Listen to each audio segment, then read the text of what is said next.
હવે પ્રશ્ન સિર્ફ ત્રિવેદી બચેગા એનો. હવે વાત એ વાસ્તવિક રાજનીતિની કે હાલનું ચિત્ર છેલ્લા કેટલાય સમયમાં જે સર્જાયું કે આ દેશમાં રાજનીતિમાં વિપક્ષનો કોઈ પણ નેતા બૂમો પાડી પાડીને જો સરકારને કોઈ પણ સવાલ કરશે તો સામાન્ય માણસ એનો ભરોસો નહીં કરે, કેમ કે પરંપરા સેટ થઈ કે જે જેટલું વધારે બોલે, જે જેટલું જોરથી બોલે, જે જેટલું આક્રમક બોલે, જે જેટલું ખરાબ બોલે, જે ગાળો આપે એ સૌથી પહેલા જઈને ખોળામાં બેસે.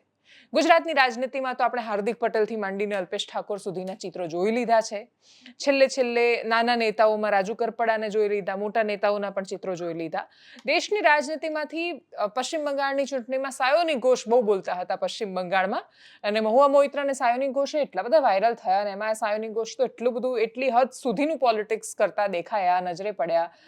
એક જગ્યાએ એક ઇન્ટરવ્યુમાં ન્યૂઝ પિંચના અભિનવ પાંડે એમનો ઇન્ટરવ્યુ લઈ રહ્યા હતા, અને અભિનવને આપેલા ઇન્ટરવ્યુમાં એમણે એવું કહ્યું કે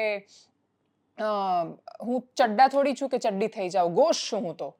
એ ગોશ પછી આખરે એને ચડ્ડી થયા કે જે પણ તમે ભાષા એમની વાપરો, પણ એ આખરે બીજી એક પાર્ટીમાં જોડાઈ ગયા, અને એટલે જ હવે દેશમાં એનસીપીઆઈ નામનો એક પક્ષ છે.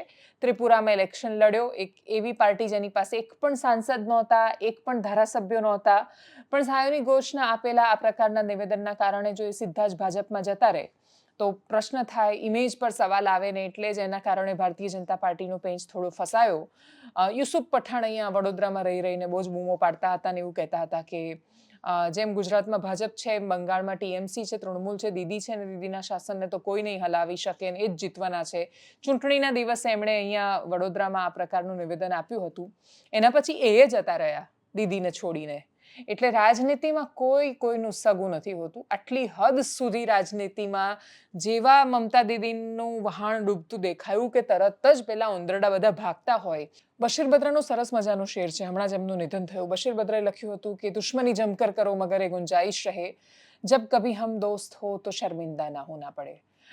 હવે સાયની ઘોષ બહુ જ બેશરમી સાથે ભારતીય જનતા પાર્ટીના નેતાઓને મળી શકે છે અને સમર્થન આપી શકે છે, ને કદાચ આ જ રાજનૈતિક વાસ્તવિકતા છે. પણ આ બધું જોતા જોતા સામાન્ય માણસના મનમાં શું થશે? આજના દિવસના સૌથી મોટા સમાચાર, સૌથી પહેલા એ સમાચાર જાણીએ.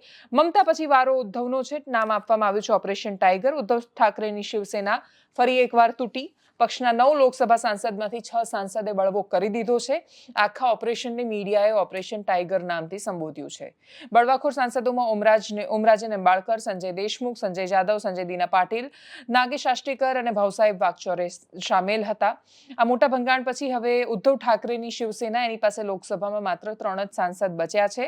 અનિલ દેસાઈ, અરવિંદ સાવંત અને રાજભાઉ વાજે. શિંદે જૂથના નેતાઓએ દાવો કર્યો છે કે આવનારા 2 મહિનામાં 7મો સાંસદ પણ એમની સાથે જોડાઈ જશે. 7મો સાંસદ જોડાશે તો પછી ઉદ્ધવ ઠાકરેની શિવસેનાનું જ કોઈ અસ્તિત્વ વિશેષ રહેશે નહીં.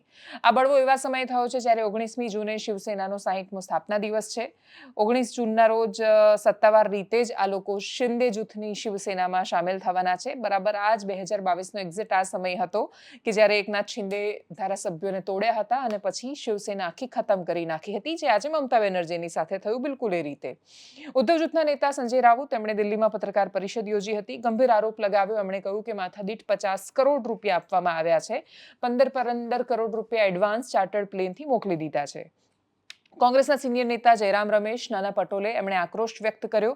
એમણે ગૃહમંત્રી અમિત શાહ પર આરોપ લગાવ્યો. એમણે કહ્યું કે ભાજપ વિરોધી એજન્ડા પર જેટલા પણ સાંસદો ચૂંટાયા એમને ખૂબ ચાલાકીથી, પૈસાના જોર પર લોકશાહીથી એમને તોડવામાં આવી રહ્યા છે. લોકશાહીનું ખોટું કરવામાં આવી રહ્યું છે. લોકસભામાં હવે જે ચિત્ર છે એ બહુ સ્પષ્ટ અને બહુ જ મહત્વનું છે. એનડીએ પાસે 314 બેઠક થઈ છે. હકીકત શું છે? ભારતીય જનતા પાર્ટીનો નારો હતો 400 પાર, જીત્યા હતા માત્ર 240. એકલા હાથ પર બહુમતી પણ બીજેપી પાસે ઇલેક્શનમાં નહોતી આવી. ચંદ્રબાબુ નાયડુ, નીતિશ કુમાર બંનેના 16-12 જેટલા સાંસદોનું સમર્થન મળ્યું. 293 બેઠકો સાથે મોદી સરકાર બની. એનડીએ 2 પક્ષોનો સહારો લેતા પણ ભારતીય જનતા પાર્ટી 400 પારનો નારો જવા દો 300 પાર નહોતી થઈ શકી. હવે તડજોડથી 300 પાર એનડીએ પહોંચી ગયું છે. જો સરકાર કોઈ પણ મોટો બંધારણીય સુધારો લાવવા માંગતી હશે, કશુંક એવું એમણે કરવું હશે કે જે અલગ છે, તો આ તડજોડ હજુ ચાલુ રહેવાની છે, કેમ કે એના માટે તમારી પાસે લોકસભામાં 2/3 બહુમતી જોઈએ, જે સરકાર પાસે નથી. સરકાર પાસે જે દિવસે 363 બેઠકો થઈ ગઈ એ દિવસે સરકાર બંધારણ બદલી શકવા માટે પણ સક્ષમ થઈ જશે. અને એટલે જ અત્યારે 314 થઈ છે. બંધારણ બદલવા માટે 363 જોઈએ. અને એટલે હવે કેવા બંધારણીય સુધારાઓ લાવે છે આવનારા સમયમાં એ ખબર પડશે. શું દેશના ઇતિહાસમાં આવું પહેલી વાર થઈ રહ્યું છે? એનો જવાબ બહુ સ્પષ્ટ રીતે ના છે. આ દેશે ઇન્દિરા ગાંધીનું શાસન જોયું છે. સૌથી વધારે બંધારણીય સુધારા જો કોઈ લાવ્યું હોય તો એ ઇન્દિરા ગાંધી લઈને આવ્યા. આ બંધારણની આત્મા પર ઘા થાય એ પ્રકારનો સુધારો લાવવાનો એમણે જે તે સમયે પ્રયત્ન કર્યો. સૌથી મોટું અમેન્ડમેન્ટ એ પણ ઇન્દિરા ગાંધીના સમયમાં આવ્યું. જે તે સમયે કેશવાનંદ ભારતીનો કેસ, જેટલા લોકો જીપીએસસી યુપીએસસીની તૈયારી કરતા હોય બધા લોકો માટે common case Kesavananda Bharati versus Kerala સરકાર બન્યો. અને આજે પણ સૌથી વધારે ચર્ચા આ પ્રકારના બંધારણીય બદલાવોની, ફેરફારોની થાય છે. મોદી સરકાર શું રસ્તા પર છે? તો જવાબ હા છે, પણ હકીકત એમની તરફેણમાં નથી, એટલે તથ્યો એમની સાથે નથી. જે દિવસે નરેન્દ્ર મોદી સરકાર પાસે 363 કરતા વધારે સાંસદો થઈ જશે એ દિવસે દેશમાં એ કયા ફેરફારો લાવશે, સુધારા લાવે છે કે માત્ર ફેરફાર લાવે છે પોતાની વિચારધારા માટે, એના પર પણ નજર રહેવાની છે. આનાથી અસર શું થાય છે દેશના લોકતંત્ર પર? પ્રશ્ન ક્યારે રાઘવ ચડ્ઢા કે સાની ઘોષનો હોતો જ નથી. પ્રશ્ન ક્યારે હાર્દિક પટેલ કે અલ્પેશ ઠાકોરનો હોતો જ નથી. પ્રશ્ન એ સામાન્ય માણસોનો હોય છે જેણે ભરોસો કર્યો હોય છે 23 વર્ષના છોકરા પર, જ્યારે એ 25 લાખ માણસોની સામે, વિશાળ જનમેદનીની સામે એક મંચ પર ઊભો થાય છે અને મંચ એને આગેવાની આપે છે અને એવું કહે છે કે આ 23 વર્ષના છોકરા પર અમને ભરોસો છે. એ વ્યક્તિ જ્યારે સમય બદલાય એમ પોતાના સ્વરૂપો બદલતા બદલતા બહુ જ પ્રેક્ટિકલી, એટલે તમે એકદમ પ્રેક્ટિકલી હાર્દિક પટેલ જેવા નેતાના નિર્ણયોને જોવા જાઓ કે પછી સાયની ઘોષને જોવા જાઓ તો તમને એવું લાગે કે હા, વાત સાચી જ છે ને ભાઈ, હવે કોંગ્રેસમાં રહીને તો મળવાનું શું હતું કે લોકો માટે થોડું આંદોલન કરાય, લોકો થોડું ઘર પર ચલાવવા માટે આવે છે, લોકો આવતા, લોકો તો ગાળો જ આપવાના છે, તમે આ કરો તો એ ગાળો આપે ને આ કરો, બધી વાત સાચી છે. લોકોને સમાજ તો આ જ છે. એટલા જ માટે તો તમને એ જ સમાજ છે તમને નેતા બનાવે, એ જ લોકો ગાળો આપે. એટલે હાર્દિક પટેલ આંદોલનની ફળશ્રુતિ શું? તો કે બહુ બધું મળ્યું. આ ઈબીસી મળ્યું, આટલી બધી લોન મળે છે બધાને વિદેશ જવું હોય તો. બાકી બ્રાહ્મણ પટેલ વાણી આ બધાને તો માણસમાં માનતી જ નહોતી સરકાર, એટલે એ લોકોને ક્યાં કોઈ સહાય કે લોન મળતી હતી, એ લોકો ગરીબ હોય તો પણ. એટલે આંદોલનના બહુ જ બધા ફાયદા થયા એ રીતે જોવા જઈએ તો. અને એના પછી હાર્દિક પટેલ જો એવું કહે કે હું સ્વતંત્ર છું મારા રાજનૈતિક નિર્ણયો માટે, તો પ્રેક્ટિકલી હી ઇઝ રાઈટ, એ સાચા જ છે. પણ એના પછી કોઈ પણ વ્યક્તિ જ્યારે આંદોલન માટે નીકળે ને ગમે તેટલો જેન્યુઅન મુદ્દો હોય, લોકોના મનમાં પહેલા એવું આવે કે આ નેતાઓ આપણો ઉપયોગ કરી જાય છે. લોકોએ જનતાએ જાતે ગંભીરતાથી વિચારવું પડશે કે જનતા જો નેતાનો ઉપયોગ કરી જતી હોય તો નેતા જનતાનો પ્રેક્ટિકલી ઉપયોગ તો કરવાના છે. લોકો આ જ છે. એ લોકોની વચ્ચે જો તમે એવું માનો છો કે સત્તામાં નથી અને તોય તમારી વિચારધારા આ જ છે, એ રીતે જો તમે કોઈ યાત્રા શરૂ કરો છો તો કોઈ ફાયદો ન થાય તો પણ તમારે એ યાત્રા ચાલુ રાખવી પડે છે, કેમ કે તમે બન્યા નેતા છો એમના. તમને ખબર જ હતી, સાયની ઘોષને ખબર નહોતી જ્યારે ચડ્ડા ચડ્ડી જેવા સ્ટેટમેન્ટ આપતા હતા ત્યારે. એવું એટલે બોલતા હતા કેમ કે એમને એવું લાગતું હતું કે તૃણમૂલ જીતી જવાનું છે. પછી તૃણમૂલ હારી ગયું તો જે જીત્યું એનો જયકાર, એ બાજુ એ ઢળી ગયા. અને એટલે જ આ ઢળી પડતા નેતાઓની વચ્ચે લોકતંત્રમાં જેન્યુઅન વાત કરવાવાળા નેતાઓ બચશે નહીં, અને બચશે તો લોકો એના પર ભરોસો નહીં કરે. દેશમાં ચિંતાનો વિષય એકમાત્ર એ છે કે એ નેતા હોય, એ મીડિયા હોય, બંધારણીય સંસ્થાઓ હોય, કોઈ પણ બંધારણીય સંસ્થાઓ પહેલા દિવસથી કોઈ દિવસે સંપૂર્ણપણે તટસ્થ નહોતી.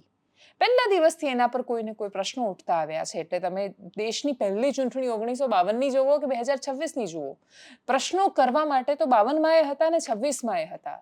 સ્થિતિ એ છે કે એક સમૂહનો ભરોસો હોવો જોઈએ એ સંસ્થાઓ પર.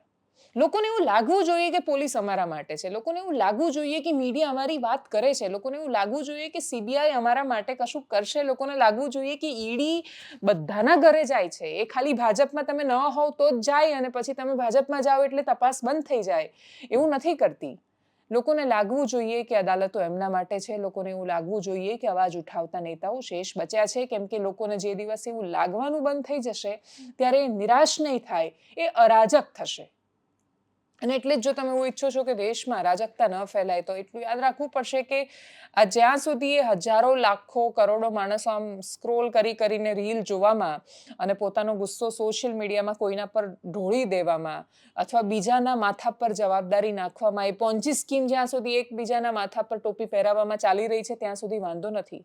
જે દિવસે ટોપી નહીં મળે ને પહેરાવવા માટે લોકોને, ત્યારે એ પોન્જી સ્કીમ ભાગી જશે. અને એ પોન્જી સ્કીમ ભાગે ત્યારે શું થાય? બધાએ જોયેલું છે ને આખી દુનિયામાં જોયેલું છે.